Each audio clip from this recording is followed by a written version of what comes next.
This just goes to prove how tyrannical law enforcement are. You've got a amazing officer that believes in his oath and believes in the Constitution and believes that what people are doing is wrong. And then they're going to fire him? Oh my God. That is what our country is coming to. The good ones are fired that want to protect the people, and the tyrannical keep their jobs so that they can continue to be tyrannical. Like, this is insane. Everybody needs to help this guy out. Let him know whatever we can do. I'm going to reach out to him, and if there's something I can do for this guy, I will be doing for this guy, because this is just not right in every way, shape, and form.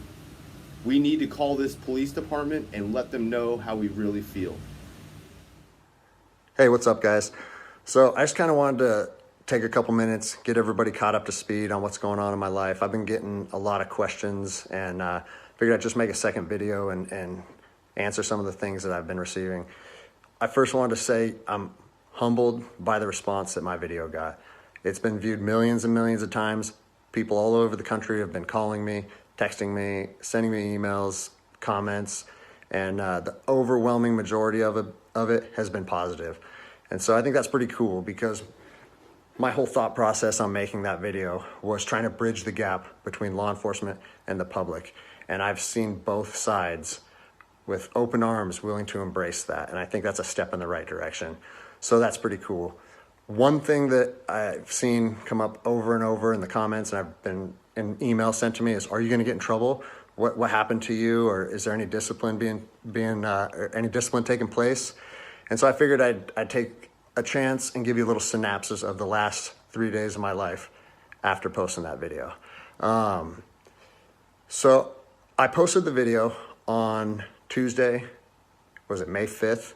And it took it took a day or two before it really started getting a lot of traction. But the next morning when I woke up on the 6th, I think it was only at a few thousand views. And I had received a message from my command saying, wow, Greg, what a powerful message.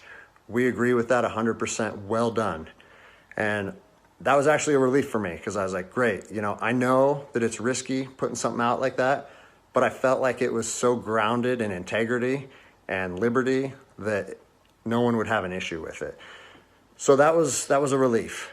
And then fast forward 3 hours later, I get another phone call from my command, and it said, hey Greg, the video's up to 400,000 views. It's time to pull the plug on this thing. And I immediately, it kind of caught me off guard, because I said, why would we want to pull the plug on something that was already acknowledged as a good and powerful message from one law enforcement officer to others? And I said, yeah, that doesn't really make sense to me. I think maybe we should embrace this message and we should share this with other officers. And he said, listen, it's not up to me. I have been directed to tell you to take the video down, and I need to know if you're going to take the video down. And I said, no, I can't take the video down, because if you listen to my first video, the whole message that I was trying to share with people and impart on them is, if you believe in something in your heart, you have to stand by that conviction, even if it costs you everything. And like I said last time, I have 3 little kids.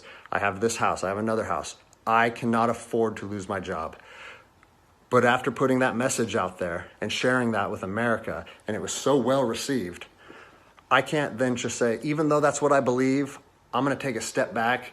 I'm going to retract my words, and I'm going to allow my command to prevent me from sharing my heart and my truth. And I said, so with that in mind, sir, I can't take the video down. And, I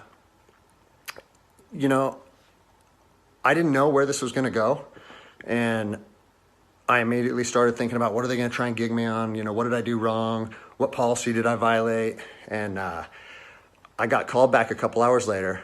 And by this time, it was skyrocketing. Everyone in the agency was seeing it. Cops from when I was an officer down in Los Angeles, they were contacting me. I got a call, and it said, listen, the video needs to be taken down right now, and you need to accept a letter of reprimand, or we're going to take a very different approach to this if you say no again.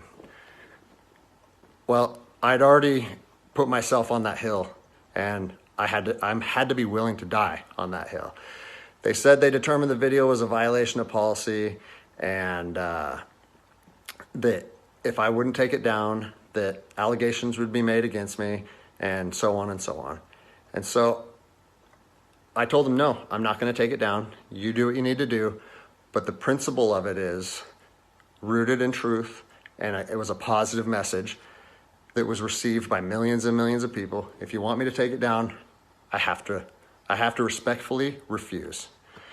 And it was interesting because they kept citing different policies, you know, like, oh, it was the social media policy, or some of your equipment may have been identifiable.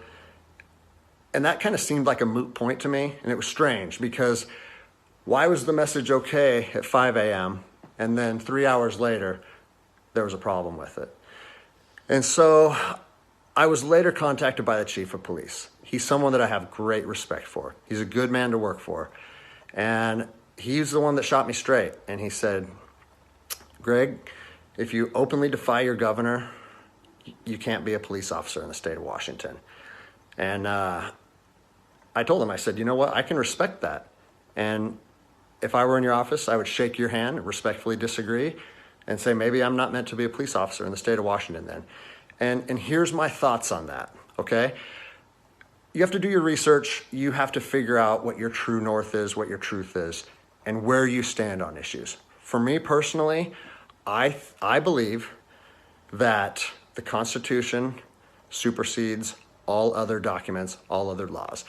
There's case law supporting that. If you look at Marbury versus Madison, 1803, it says any future laws created that are repugnant, meaning in conflict with the Constitution, are null and void.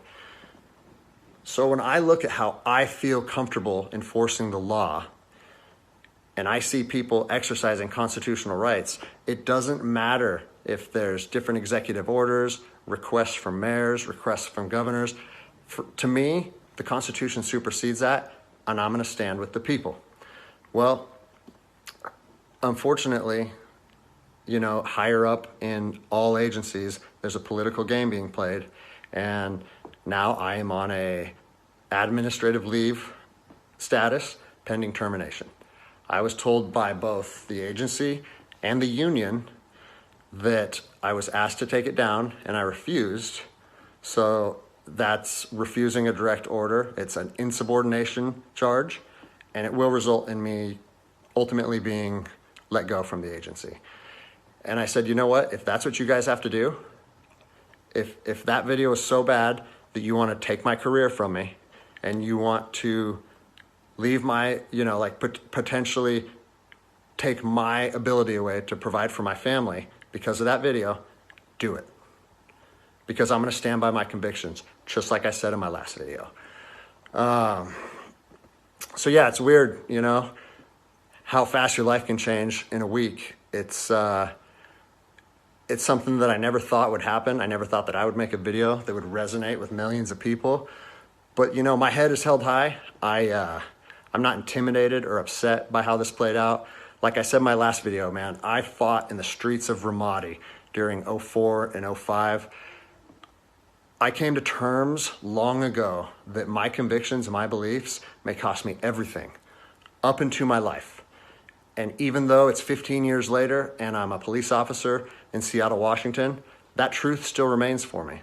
So I don't have an option to back down or feel sorry for myself or give in and say, you know what, I got kids and I think I'm just going to take the letter. No, if they want to do me like this for standing up for liberty, they can do that.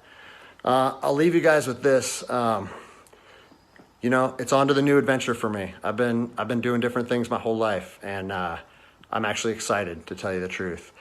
If you know of anyone accepting resumes, hit me up, because I might need it in the near future. But, you know, I've always wanted to circumnavigate the globe on a sailboat, so maybe it's time to chase that dream. Anyways, I appreciate all the support, guys. Take care.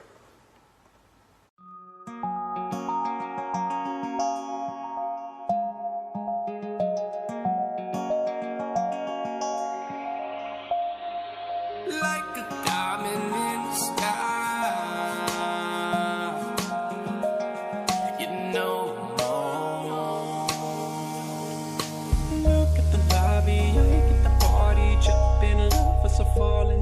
and someone lit with a 40 grip. Talking and we gon' roll from the floor to the top, no. Stop until it's sunny, pass the Dasani bottle, fill it with the cardio, fill it with the cardio, up like a baldy.